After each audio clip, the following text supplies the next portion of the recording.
आखिर राज्य किसके लिए? ना शिक्षा में हमारा विकास हो रहा है, एजुकेशन हमारे लिए, ना यहाँ के नियोजन पर हमारा अधिकार। तो प्रश्न बार बार कराया जाता है कि हम राज्य बना किसके लिए, ये राज्य बना किसके लिए है। साथियों, स्पष्ट जान ले, लोग लाभ कहे संविधान की बात कि संविधान में कोई कहीं जाके रह सकता है, बच सकता है, हमसे कहिएगा, ठीक से स्टडी करे। इसी भारतीय संविधान में 371 ए से लेकर जे तक है, वहाँ स्पष्ट कहता है जो पूर्वोत्तर राज्य हैं वहाँ उनके सिवा कोई बाहर का आदमी जमीन नहीं ले सकता। लेकिन ये हमारा राज्य आने वाले दिन अगर नीति नियमावली नहीं बनती है, एक बात आप सुनिश्चित कर लीजिए, अगर आने वाले दिन नीति नियमावली नहीं बनती है तो या तो इस राज्य में विद्रोह होंगे या तो फिर ये राज्य गुलाम होगा। दो ही शर्तें बचेंगी इस राज्य के पास, या तो विकसित और बाहरी राज्यों के अतिक्रमण को स्वीकार करके उनकी गुलामी स्वीकार करना, या तो फिर एक बहुत बड़ा विद्रोह होगा, ये तय है। और इस बात को आपको मानना भी होगा। और नहीं, अगर नहीं लड़ते हैं तो फिर हमारा तो अधिकार जाएगा ही, आने वाली जो हमारी नस्लें हैं उनका भी अधिकार यहाँ खत्म और समाप्त होने के जैसा है। इसलिए आज जितने भी साथी आए हैं, स्वयंसेवक के साथी, उनसे निवेदन होगा अपने इस आंदोलन को आप तेज करें। इस आंदोलन में हम लोग की जहां भूमिका होगी, इस आंदोलन में आपके साथ खड़े हैं, आपके साथ घटेंगे, चाहे धूप हो चाहे बरसात हो, इस आंदोलन में हम लोग आपके साथ हैं। लोग कहते हैं, बहुत सारे लोग कहते हैं कि आंदोलन से क्या होता है, राज्य सरकार कुछ कर नहीं रही, इससे क्या होगा। हम स्पष्ट कहना चाहेंगे, अरे मरना तो ये तो हम भी जानते हैं कि एक दिन मर जाएंगे, तो फिर खाते क्यों? तो इसलिए राज्य सरकार सो रही है, सोने दीजिए।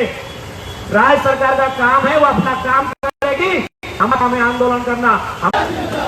यदि और स्पष्ट शब्दों में कहेंगे, क्योंकि स्वयंसेवक टीम से ये मेरी पहली बात है, नेपाल संबोधन है, लेकिन इस खतियानी आंदोलन में, इस जेएसएससी के मामले में, चाहे भाषाई आंदोलन में, हम लोग जहां जहां गए हैं, यूथ से हमने यही संदेश दिया है कि अगर सरकार मानती है तो ठीक है, अगर इस विधानसभा में बैठी सरकार मानती है तो ठीक है, नहीं तो आप अपनी सरकार बनाने की तैयारी कीजिए और आप सरकार पर झुमरा के पहाड़ में और सारनाथ के पहाड़ में।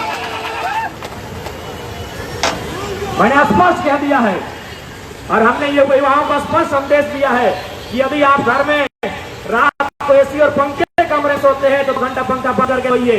अगर आप जूता से वॉकिंग करते हैं तो 1 घंटा खाली पांव कंकड़ पत्थर में चलना सीखिए, क्योंकि आप अपने आप को विद्रोह के लिए तैयार करें, क्योंकि हुक्मरां ये मानेंगे नहीं। इन्हें मनाने के लिए हमें बहुत बड़े विद्रोह की आवश्यकता पड़ेगी। आज इस राज्य में यकीन मानिए, अरे उतना तो छोड़िए, आपकी खजाना तो छोड़िए, जो काला धन सामने आ रहा है, ईडी के छापे से जो पैसे आ रहे हैं, अगर उसका सदुपयोग किया जाएगा तो मुझे लगता है स्वयंसेवक जितने भी हैं इनका प्रोत्साहन राशि और मानदेय का भुगतान हो जाएगा।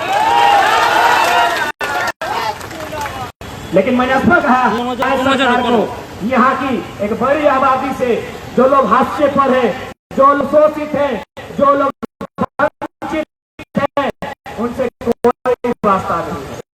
इन्हें केवल अपने धनराशि को कैसे जमा करना है, इस लड़का लोग हकूक मंत्री कहा है। हमने कहा, अरे भाई इसमें गलत क्या कहा, इसमें गलत क्या कहा? हम लोग छठा क्लास में पढ़े हैं, हमने छठे क्लास में पढ़ा है कि एक विधायक राज्यपाल किसी लाभ के पद पर नहीं हो सकता है, मुख्यमंत्री के नाम पे मंच चल रहा है। तो मूर्ख तो नहीं है आप। हमने छठी क्लास में पढ़ा है, हम लोगों ने छठी क्लास में पढ़ा है कि विधायक सांसद किसी लाभ के पद हो सकते हैं और माननीय मुख्यमंत्री सुने 11 का माइंड चला रहे हैं। तो अगर युवा आपको मुख्यमंत्री कह रही है तो आप स्वयं आकलन कीजिए, आप हैं कि नहीं हैं। यदि आपको परेशानी हो रही है, यदि आपको राज्य की जनता द्वारा मुख्यमंत्री कहे जाने से परेशानी हो रही है तो चालाक मंत्री बनिए। आपने 5 लाख रोजगार कहा था, उस 5 लाख को छोड़िए। जो लोग अपनी नियुक्ति को बचाने के लिए संघर्ष कर रहे हैं उनको मानदेय के साथ उनकी नियुक्ति को सुनिश्चित किए, आपका 5 लाख वहीं समझा जाएगा। आज नए झारखंड में सभी लोग तो आंदोलन कर रहे हैं। यहाँ देखिए राजभवन के समक्ष 2 लोग बैठे हैं यूजीसी के मामले को लेकर। और भी साथी लोग बैठे हैं, विधानसभा के समक्ष रसोईयागण बैठी हैं, तो कहीं आपका आंगनबाड़ी की सेविकागण बैठी है, कहीं होमगार्ड के अभ्यर्थी बैठे हैं। पूरे राज्य में सिर्फ और सिर्फ आंदोलन हो रहा। लोकतांत्रिक व्यवस्था में जितना बड़ा आंदोलन हो और प्रत्येक दिन आंदोलन हो, तब एक सवाल होता है कि भाई आखिर ये लोकतंत्र क्यों? अरे लोगों का पूरा जीवन अगर आंदोलन में व्यतीत हो जाएगा, उस समस्त जीवन अगर लड़ने में चला जाएगा, तो फिर लोकतंत्र का आभास क्या हो?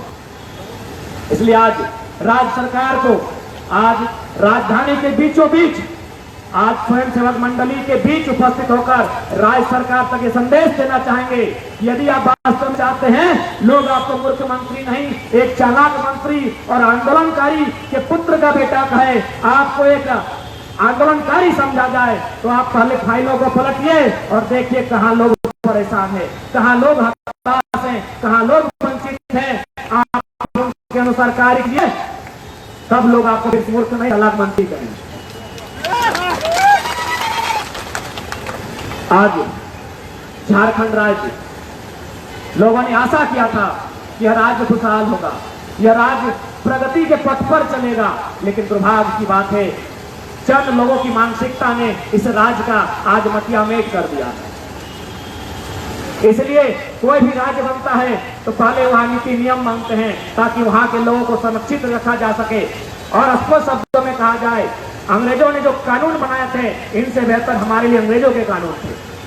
सीएनटी में पहला ही लाइन कहता है कि सीएनटी का निर्माण इसलिए किया जा रहा है ताकि बाहरी अतिक्रमण को, बाहर के लोग, जो लोग चालाक लोग हैं, वे झारखंड में प्रवेश करके यहाँ की जमीनों को नहीं ले पाए।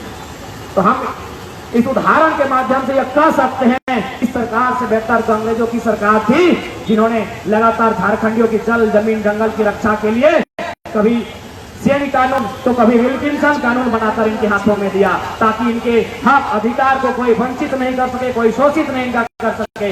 लेकिन आज ये राज्य सरकार जो कहती है कि हम आदिवासी मूलवासी का चेहरा है, लेकिन वास्तव में कहा जाए